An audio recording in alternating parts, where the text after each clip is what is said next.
नमस्कार दोस्तों, मैं संजीत पांडे। सबसे पहले दिवाली की ढेर सारी शुभकामनाएं आप सभी को।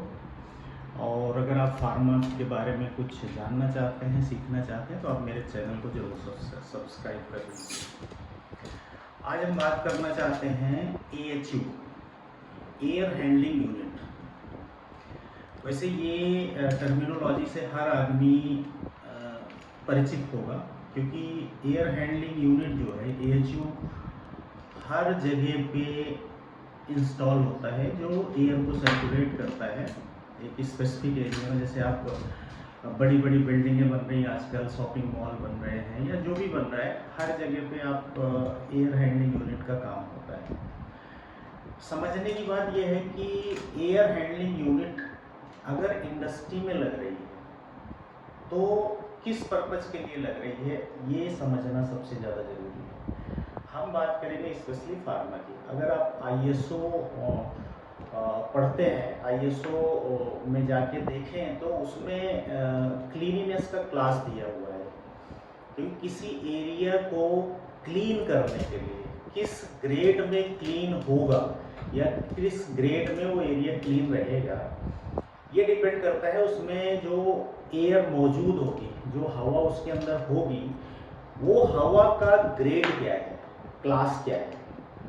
ये जनरली अगर देखें तो हवा को फिल्ट्रेशन प्रोसेस से प्यूरिफाई किया जाता है, प्योर किया जाता है। पार्टिकल साइज हो गया, या in respect to foreign particle हो गया, in respect to microbial content हो गया, कंटामिनेशन हो गया, ये फिल्ट्रेशन की प्रोसेस से किया जाता है। जितना स्ट्रॉन्ग, जितना कम पोर साइज का अपना फिल्टर उसमें लगता है, उसी के बेस पे वो एयर क्लीनिनेस होती है।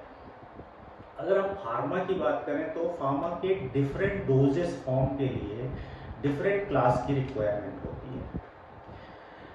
AHU लगा देना अलग चीज़ है कि हाँ, दिखाने के लिए AHU का जो स्ट्रक्चर है वो बन जाएगा, उसमें फैन लग जाएंगे, उसमें फिल्टर लग जाएंगे, लेकिन क्या वो जो क्लास हमको रिक्वायर्ड है, जो क्लीनिनेस रिक्वायर्ड है, क्या वो क्लीनिनेस हमको मिल रहा है क्या। जनरली एयर हैंडलिंग यूनिट जो इंस्टॉल की जाती है उसके पीछे फार्मा में जो है वो 2-3 रीजंस होते हैं। एक रीजंस ये हो गया जो हमने बताया कि प्यूरिफाइड एयर, यानी एयर अगर मुझे D ग्रेड का चाहिए, C का चाहिए, B का चाहिए या A ग्रेड चाहिए, उसके हिसाब से उसमें फिल्ट्रेशन का सिस्टम होता है जो फिल्टर करता है। क्लीननेस को बढ़ाने के लिए अगर एयर को बार बार, मान लीजिए अंदर जो एक्टिविटी हो रही है वो एक्टिविटी उस एयर को कंटामिनेट कर रही है, उसको मोर क्लीन करने के लिए अगर मैं एयर को बार बार रिप्लेस करूं, जिसको हम ACPH बोल रहे हैं, कि एयर जो है हमारी 1 घंटे में कितनी बार चेंज हो जा रही है, ACPH, air changes per hour. जितना बढ़ा देंगे एयर चेंजेस पर आवर, उतना ज़्यादा वो क्लीन हो जाएगा, क्लीननेस ज़्यादा बढ़ जाएगी। एक चीज़ ये हो गया। दूसरा, कंटामिनेशन, क्रॉस कंटामिनेशन। एयर के अंदर जैसे अगर हम पाउडर हैंडल कर रहे हैं या कोई मटेरियल हैंडल कर रहे हैं, तो उस एयर में ही वो पार्टिकल सस्पेंड हो जाता है। वो एयर जिधर जिधर मूव करेगी, उधर उधर वो मटेरियल पार्टिकल्स को लेके मूव करेगी। तो इसको समझने की ज़रूरत है। जो उसमें हम प्रेशर या एयर फ्लो पे काम करते हैं कि प्रेशर डिफरेंशियल, किधर की एयर किधर मूव करेगी, यानी कोर एरिया की एयर कॉरिडोर में जा रही है या एयर लॉक में जा रही है, एयर लॉक की कॉरिडोर में जा रही है। This is the part of designing. हम किधर प्रेशर ज़्यादा करेंगे, किधर कम करेंगे, ये AHU लगाने के बाद हमारा गोल क्या है, किस ग्रेड का एरिया होगा, एरिया में काम क्या होने वाला है, उसके बेसिस पर हम ये चीज़ें डिसाइड करते हैं और डिज़ाइन करते हैं। ये चीज़ हो गई। इसके बाद अगर हम टेम्परेचर या RH, इस पे एरिया में काम करना है कि भाई स्पेसिफिक एरिया, इसमें RH ये रहना चाहिए, नहीं तो प्रोडक्ट को इम्पैक्ट करेगा, टेम्परेचर ये होना चाहिए, नहीं तो प्रोडक्ट को इम्पैक्ट करेगा, प्रोडक्ट की क्वालिटी को इम्पैक्ट करेगा या डिग्रेडेट कर देगा। तो on the basis of that हम ये डिसाइड करते हैं उसका टेम्परेचर क्या रहेगा, RH क्या रहेगा। उसके लिए हमारी एयर हैंडलिंग यूनिट्स में प्रोविजंस होते हैं, दिए जाते हैं, ये सारी पार्ट है डिजाइनिंग का।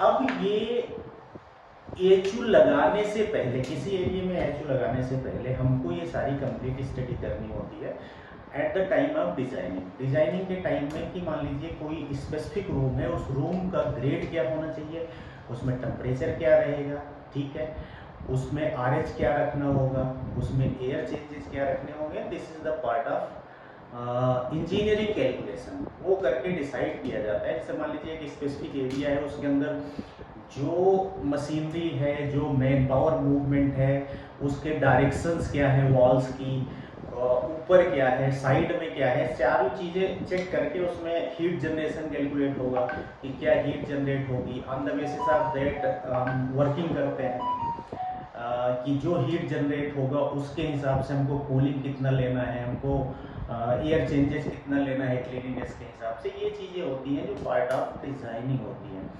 फार्मा में देखा क्या जाता है, फार्मा में मैक्सिमम ये चीज़ें देखी जाती हैं कि कंपनियां जब डिज़ाइन करती हैं या जब वो चीज़ कर रही होती हैं, तो होता क्या है, उस समय कोई ब्लूप्रिंट या कोई टेक्निकल कैलकुलेशन नहीं किया जाता, न लोग ये चीज़ सोचते हैं कि इसको करने से क्या फ़ायदा होने वाला है। ये चीज़ न करने की वजह से HVAC लग जाती है, सारी चीज़ें लग जाती हैं, लेकिन जब हम वर्किंग में आते हैं तो पता चलता है कि डिजाइनिंग सही नहीं हुई, एरिया मेंटेन नहीं हो रहा है, कहीं प्रेशर डिफरेंशियल मेंटेन नहीं हो रहा है, कहीं एयर फ्लो नहीं मिल रहा है, कहीं वेलोसिटी नहीं मिल रही है एयर की। सच टाइप ऑफ प्रॉब्लम्स आनी शुरू हो जाती है।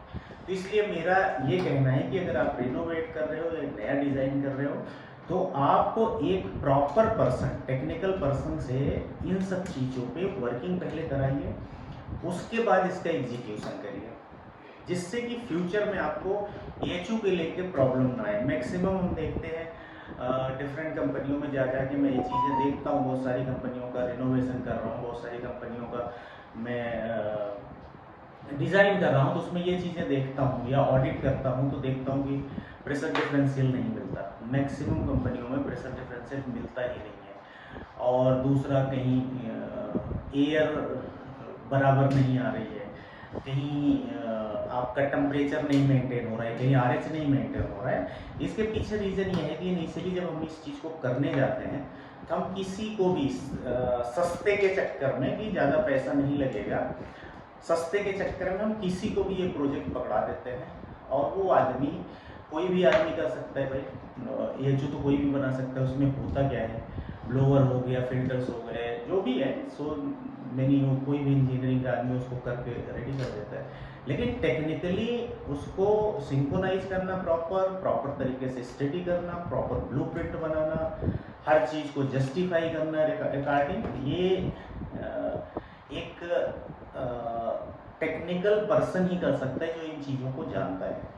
जब आप कोई चीज़ लगा रहे हो या कर रहे हो, तो आपको इन चीज़ों पर ध्यान देने की ज़रूरत है, जिससे कि फ्यूचर में ऑपरेशन टाइम पे आपको प्रॉब्लम ना आए।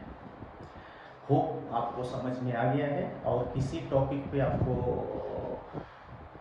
मेरी सर्विसेज लेना है या मुझसे कोई चीज़ कंसल्टेंसी करवानी है, मैं रिनोवेशन भी कर रहा हूँ नए प्लांट का, और नया प्लांट भी लगा रहा हूँ, ओल्ड प्लांट का डॉक्यूमेंटेशन हो गया, ऑडिट हो गई, गैप एनालिसिस, ये सारी चीज़ें मैं कर रहा हूँ। अब नीचे मेरे नंबर दिए हुए हैं, मेरी टीम है, आप उन नंबर्स पे कांटेक्ट करिए, आपको डिटेल बताई जाएगी। Thank you very much.